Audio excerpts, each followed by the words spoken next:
आज हम BA fourth semester के सब्जेक्ट हिस्ट्री के यूनिट 3 के 30 ऐसे एमसीक्यूज लेकर आए हैं जो कि पेपर में हर साल रिपीट होते हैं और बार बार पूछे जाते हैं। तो यूनिट 3 का हमारा टॉपिक है अमेरिकन एंड फ्रेंच रेवोल्यूशन। तो ये एक भी एमसीक्यूज मिस मत करना है, वीडियो को एंड तक जरूर देखना। चैनल पर नए हैं तो सब्सक्राइब कर लेना और आप किस यूनिवर्सिटी से हैं कमेंट में ज़रूर बताएं। और भी यदि यूनिट के आप ये 30 इंपॉर्टेंट एमसीक्यूज देखने चाहते हैं तो डिस्क्रिप्शन पर लिंक है, आप वहाँ प्ले लिस्ट में जाकर जरूर देख सकते हैं। तो चलिए शुरू करते हैं यूनिट 3 के 30 मोस्ट रिपीटेड और हर साल आने वाले एमसीक्यूज।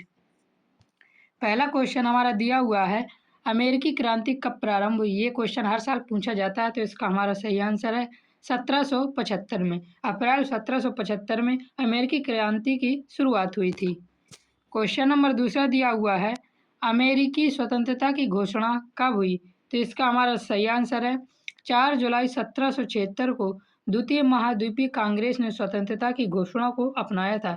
इसलिए अमेरिका 4 जुलाई को अपना स्वतंत्रता दिवस भी मनाता है, याद रखना। क्वेश्चन नंबर तीसरा दिया हुआ है, अमेरिकी उपनिवेश किस देश के अधीन थे? तो इसका हमारा सही आंसर हो जाएगा ब्रिटेन के अधीन थे। उत्तरी अमेरिका के पूर्वी तट पर स्थित 13 उपनिवेश ग्रेट ब्रिटेन यानी इंग्लैंड के उस समय अधीन थे। क्वेश्चन नंबर 4 दिया हुआ है, वेरी वेरी इंपॉर्टेंट क्वेश्चन, हर साल ये क्वेश्चन पूछा जाता है और आपके कंपटीशन एग्जाम में भी ये काम आ सकता है। नो टैक्सेशन विदाउट रिप्रेजेंटेशन किससे जुड़ा है? तो इसका हमारा सही आंसर हो जाएगा यह अमेरिकी क्रांति से जुड़ा है। प्रतिनिधित्व के बिना कराधान नहीं, अमेरिकी क्रांति का यह प्रमुख नारा था, याद रखना।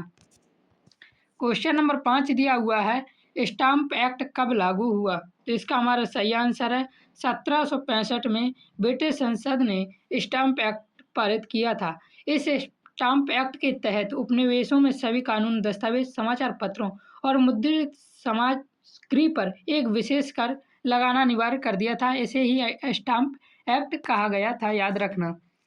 क्वेश्चन नंबर 6 दिया हुआ है, बोस्टन टी पार्टी कब हुई?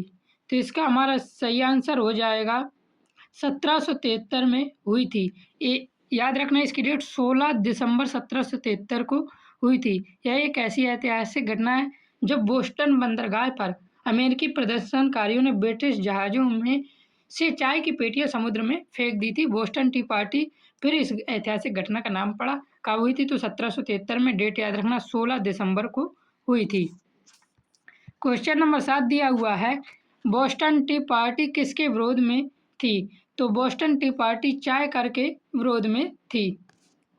क्वेश्चन नंबर 8 दिया हुआ है, अमेरिकी स्वतंत्रता घोषणा के मुख्य लेखक कौन थे? तो इसका हमारा सही आंसर हो जाएगा थॉमस जेफरसन। अमेरिकी स्वतंत्रता का घोषणा पत्र मुख्य रूप से थॉमस जेफरसन ने लिखा था, जो बाद में अमेरिका के तीसरे राष्ट्रपति भी बने थे, याद रखना। थॉमस जेफरसन अमेरिका के तीसरे राष्ट्रपति भी रहे हैं।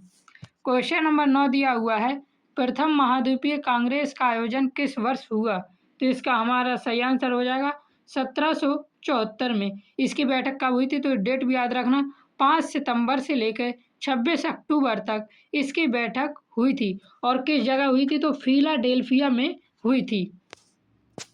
क्वेश्चन नंबर 10 दिया हुआ है, अमेरिकी क्रांति में कितने उपनिवेश शामिल थे? तो अमेरिकी क्रांति में 13 उपनिवेश शामिल थे, इसका सही आंसर है। क्वेश्चन नंबर 11 दिया हुआ है, अमेरिकी क्रांति का प्रमुख सैन्य नेता कौन था?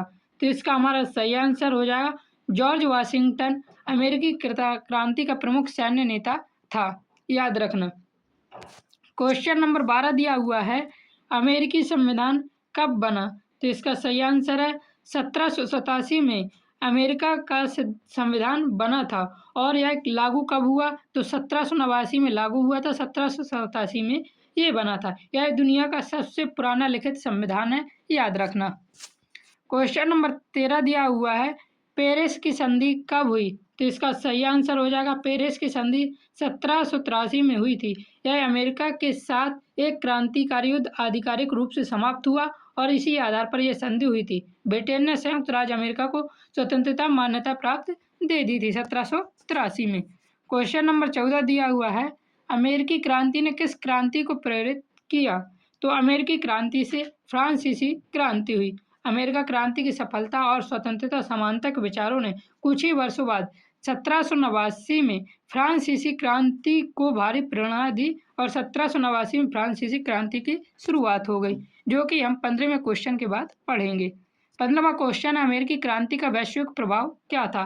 तो अमेरिकी लोकतंत्र की प्रेरणा मिली थी अमेरिकी क्रांति से। अब यहाँ से शुरू होती है फ्रांसीसी क्रांति। देखते हैं फ्रांसीसी क्रांति कब शुरू हुई। तो अभी मैंने आपको बताया फ्रांसीसी क्रांति 1789 में शुरू हुई थी और यह क्रांति अमेरिकी क्रांति से प्रेरित थी, जिसने फ्रांस में निरंकुश राजतंत्र को समाप्त कर दिया था। क्वेश्चन नंबर 17 दिया हुआ है, 14 जुलाई 1789 को क्या हुआ? तो इसका सही आंसर है बास्तील का पतन हुआ था। 14 जुलाई 1789 को क्रोधित भीड़ ने पेरिस में बास्तील नामक किले और जेल पर हमला कर दिया, जिसे राजा का अत्याचार का प्रतीक माना जाता था, याद रखना। क्वेश्चन नंबर 18 दिया हुआ है, फ्रांस का शासक कौन था? फ्रांस की क्रांति के समय ये मुख्य रूप से पूछा गया है, तो इसका हमारा सही आंसर हो जाएगा लुई 16वां इस क्रांति का शासक, फ्रांस का शासक था। फ्रांसीसी क्रांति के समय फ्रांस का सम्राट बूर्बो वंश का था, याद रखना। ये लुई 16वां जो था किस वंश का था? तो ये बूर्बो वंश का लुई 16वां शासक था। क्वेश्चन नंबर 19 दिया हुआ है, फ्रांस का समाज कितने वर्गों में बटा था? तो फ्रांस का समाज 3 वर्गों में बटा था। क्रांति से पहले फ्रांसीसी समाज 3 वर्गों या स्टेट्स में बटा हुआ था। पहला स्टेट था पादरी, याद रखना। दूसरा स्टेट कुलीनबर्ग और तीसरा स्टेट आम जनता थी। यहाँ से भी क्वेश्चन कर लिए जाते हैं पेपर में। क्वेश्चन नंबर 20 है, तीसरे वर्ग में कौन शामिल था? तो इसका हमारा सही आंसर क्या हो जाएगा? सामान्य जनता, आम जनता शामिल थी तीसरे वर्ग में।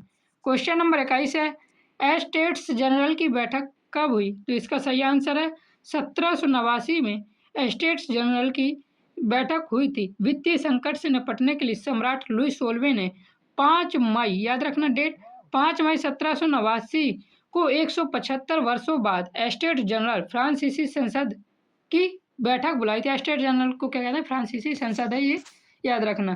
क्वेश्चन नंबर 22 दिया हुआ है, टेनिस कोर्ट शपथ कब हुई? तो टेनिस कोर्ट शपथ जो हुई थी जून 1789 को हुई थी। पूरी फिक्स डेट याद रखना, तो 20 जून 1789 को हुई थी। क्वेश्चन नंबर 30 दिया हुआ है, मानव अधिकारों की घोषणा कब हुई? तो फ्रांस में मानव अधिकारों की घोषणा अगस्त 1789 में हुई थी, याद रखना। क्वेश्चन नंबर 24 दिया हुआ है, आतंक का शासन कब चला? तो इसका सही आंसर है फ्रांसीसी क्रांति के दौरान 1793 से 1794 तक के काल को आतंक का राज कहा जाता है और यहीं तक ये चला था, जब हजारों लोगों को गिलोटिन पर चढ़ाकर मार दिया गया था, इसलिए इसे आतंक का शासन नाम दिया गया था। क्वेश्चन नंबर 25 दिया हुआ है, आतंक के शासन का नेता कौन था? तो आतंक के शासन का नेता रोबेस्पियर था। बहुत इंपॉर्टेंट क्वेश्चन, याद करके जाना। क्वेश्चन नंबर 26 दिया हुआ है, फ्रांस में गणतंत्र कब घोषित हुआ? तो 1792 में घोषित हुआ था, याद रखना। सी ऑप्शन इसका सही है। एग्जैक्ट डेट है 21 सितंबर 1792, याद रखना। बहुत इंपॉर्टेंट क्वेश्चन है। क्वेश्चन नंबर 27 दिया हुआ है, नेपोलियन कब सत्ता में आया?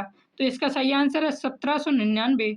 और अगली यूनिट होगी हमारी नेपोलियन बोनापार्ट पर ही, जिसमें हम 30 रिपीटेड एमसीक्यू चलाएंगे नेपोलियन बोनापार्ट से, तो इस वीडियो को देखना बिल्कुल भी ना भूलें। तो नेपोलियन कब सत्ता में आया था? तो 1799 में डायरेक्टरी के शासन को उखाड़ कर यहाँ पे क्या हुआ, नेपोलियन सत्ता पर बैठा था। और कब बैठा था?